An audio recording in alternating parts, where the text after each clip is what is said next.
chances are you have been taken advantage of by a narcissist, or you may be going through narcissistic abuse at this very moment, and you're really frustrated because you know how these people can cause havoc in your life. Now, one thing you need to keep in mind, and that is you're absolutely positively not alone in the fact that you have been abused by these people. In fact, I would go so far as to say it's extremely rare to find an adult who has not been abused or is being abused by a narcissist. In fact, the only people who have not been abused by a narcissist, number one, they're very rare. Or number two, they're very young. I mean, if you're like 1 year old, okay, maybe you've not yet encountered a narcissist, but I guarantee you by the time they trot you off to preschool or wherever you go when you're a kid, you're going to encounter somebody, maybe other kids with narcissistic tendencies, or maybe even staff or instructors who are flat out narcissists. So it's something that everybody endures, and because of that, it's important that we go back and we review the steps, the stages of narcissistic abuse. Number one is what we call love bombing. You're probably familiar with this, I would guess. Some people call it grooming. And the objective is for the narcissist to find out whether or not you are suitable to be taken advantage of. Find out if you are suitable to be screwed over. Now, keep in mind that we're talking about covert narcissists. We're talking about people who want to abuse you, take advantage of you unawares. And what they do is they become your friend. They become your buddy, your pal, your intimate partner. And by the way, just because somebody is a good friend doesn't mean they're a narcissist just waiting to expose themselves and take advantage of you. Could be just a really good friend. Could be somebody that you guys hit it off. That happens quite frequently. But the narcissist watches that. And they notice how other people attract other people, how people attract other people. And they mimic that. They're very good at pretending. They're very good at being fake. As I like to say, they don't just lie, but their life is a lie. Everything about them, it seems to be make-believe, just made up. But they're so convincing. They're such good actors that you actually believe the character that they're playing is a real person. That's a good actor. Narcissists are very good at that, and they take advantage of that in the love bombing stage. They also tend to be very charismatic. Now, a lot of covert narcissists are just naturally charismatic. They're likable people. There's something about them that we just like to hang out with, and we like to kind of admire these people, but we don't know. We don't know what's really going on, the devious thoughts this person has, what's going on inside of this individual's head, but we're going to find out. So first of all is the love bombing stage, and the whole idea of the love bombing stage is, well, the idea is, number one, is to find your weaknesses, that is to say, to find your vulnerabilities, and number two is to win your confidence. I had a person in my life who I believe was a covert narcissist, probably full-blown narcissist, and he began by checking me out to see how vulnerable I really was, to see how gullible I really was. And the very first time he took advantage of me, I remember this. This was a guy that I thought was a good friend. I thought, this is my buddy. And he said, Ken, let's meet for lunch. Sure, fine. All right. So he said, I'm going to meet me. And there's a woman that's going to meet with us, somebody, a mutual friend that we knew, and we had lunch together on occasion, so it was no big deal. So I thought, yeah, these people like me, they want to hang out with me. So I showed up. Turns out it was Wendy's, where we went to eat. And while we were eating, there was a surprise. There was an older woman there, which made four of us. All right, fine, we're going to have lunch, have a nice conversation. But what happened was the conversation turned to this older woman who had fallen on difficult financial times, and she just needed to borrow, I don't know, $100 or $200 to tide her over. No problem, she'll pay it back. So what was happening was, I didn't realize it at the time, but the narcissist thought that I was a pushover, thought that I would be the one who would cave in and loan this individual money, who, by the way, never paid it back, and that seems to be the norm. And it didn't occur to me if this woman needs money, and it's not that much. I mean, under $200. Why doesn't she just get a job at Wendy's for a few weeks? Why doesn't my narcissist friend, which I didn't know was a narcissist, and this other person, why didn't they chip in and loan her money? Why didn't I think of that? Why didn't I say, fine, okay, the three of us will chip in and we'll each loan her a third and she can pay us back? That thought never crossed my mind. But I said, well, she needs help. I've got a few dollars. I can help her out. So I wrote her a check. And as I said earlier, I never got paid back. Now, what was going on? What was actually happening at that moment? What was happening was my narcissist, put this in quotes, friend, unquote, my narcissist friend was testing me, seeing if I would fall for it. And I did fall for it. Fell for it like a rock. Okay, now, there was a later time, like a couple years later, where this time he needed money for his son. He wanted me to wire money to his son. He was somehow stuck, I think it was Alabama, Georgia, somewhere, some southern state. I don't know. Now, if you've ever followed these romance scams, the way that they get their, what do you call these people? Their target, their prey, whatever. The way they get them to send them money is the romance scammer, the catfisher, whatever term you give these people. Typically what they say is they're stuck overseas somewhere and they just need some money for some reason, to get them bailed out, and they can't access their accounts. It was basically that same catfish tactic, only this was probably 20 years ago, 15, 20 years ago, before catfishing was even a thing. But that was the second time. And again, I fell for it. Why did I fall for it? Well, because of love bombing. Because this individual had convinced me that he was his friend. And most of the time, we got along fine. It wasn't like every time we met, he tried to hit me up for money. That was very rare. Typically, we'd meet together, maybe have lunch, whatever, and we'd talk about politics or whatever happened to be on our minds. Just a good friend. But it accelerated from there. All right, that takes you to the second stage of narcissistic abuse, which is the abuse itself, or what we would call the devaluation stage.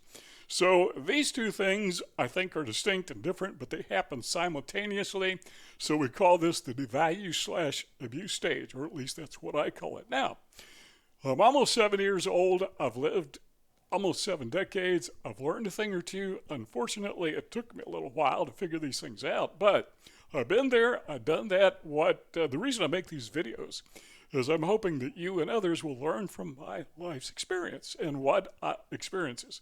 And what I have learned is these people who are narcissists, a covert narcissist, no, they're not your friends. But you are so convinced, they are so convincing during that love bombing stage that you just can't believe. You can't identify these people as somebody who would take advantage of you, somebody who would screw you over. So when they do it, you're so enmeshed in the love bombing, in the friendship, that you fail to see it, or you're willing to overlook it. I mean, your brain, your mind is just absolutely saturated with its perception of this individual, that this is somebody who's got my back, this is my friend. So when they do abuse you, you just kind of write it off as an anomaly. Not really, well, yeah, it really happens, but you're not really going to take it seriously. So what happens, we say, is that you are in denial, even though it happens again and again and again. Now, sometimes you may be unfortunate to be in a relationship where your partner, happens a lot in romantic relationships, where your partner is physically abusive. Fortunately, I've never been in that place, but I know that maybe you have. And man, how my heart goes out to you. But to me, the abuse was, first of all, financial abuse. But it escalated until it became verbal abuse. These people will sometimes lose their temper for no apparent reason at all. But actually what happens is they are so sensitive because there's this little tiny person inside of them that is crying out because this little person feels so terribly inferior. I don't know if you ever saw that movie Men in Black, but there was this bad guy, the villain. And he looked like just kind of a zombie type guy. Remember, I don't know if you saw that movie or not, but you remember him. But what we learned later was deep inside of him. There was this little alien creature, and it turns out this bad guy was really a robot. And there was this tiny little alien creature inside of him running the controls. That is a good picture of a narcissist. There's this little tiny inferior person inside of him, inside of her, that is controlling the individual. Not literally a person, but you get what I mean. So if that little person is slighted, if he feels insulted or somehow degraded, they become quite angry. They become quite upset. Now, during the love bombing stage, they're hiding this. They're able to cover it. But once they've got you ensnared and you are convinced this is my friend, this is the guy who's got my back, then they can open up with the abuse. And they become particularly abusive if you do not do everything they say as expected. Because you got to keep in mind, narcissists are entitled. They think the world owes them just about everything. So you're going through the abuse stage, and they ratchet it up. Now, with the individual who I believe was a narcissist, what happened with him and others is what begins to be a small loan becomes bigger and bigger and bigger, and they always have the same story. They're in a tight spot. They need you to help them out. They'll pay the money back, but they never do. You think you learn, or I would think that I would learn, and eventually I did. But what was happening was that, again, I was still stuck in the first stage. I still thought this guy was my friend. I thought he was no longer acting like a friend. He was no longer acting like a person who cared about me, that we had a mutual friendship.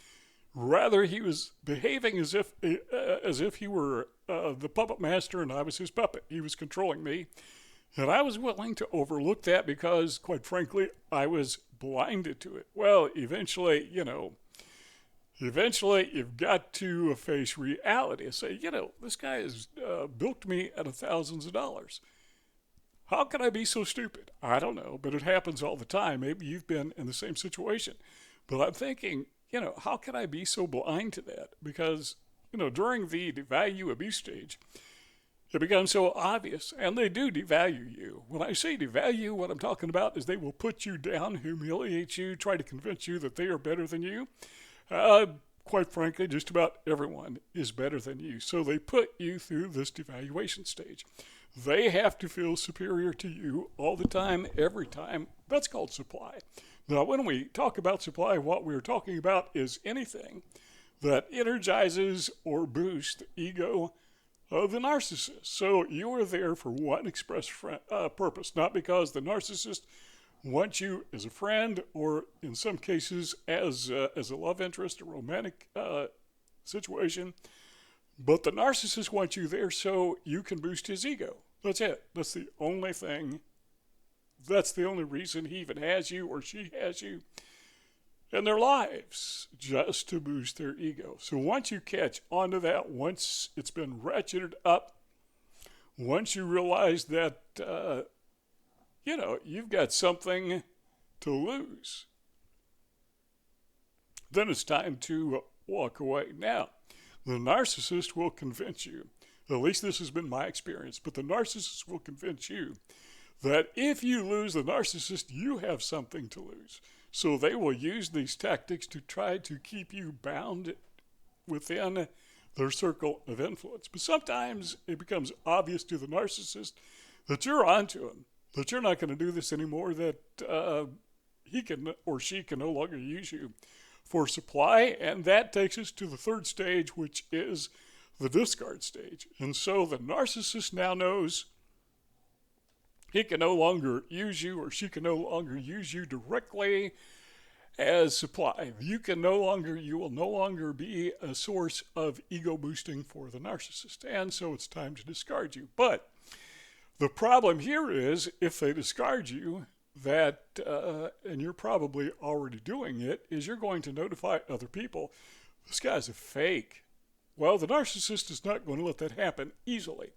And so what he or she will do is begin a smear campaign in which he or she will try to convince other people that you are the real bad guy.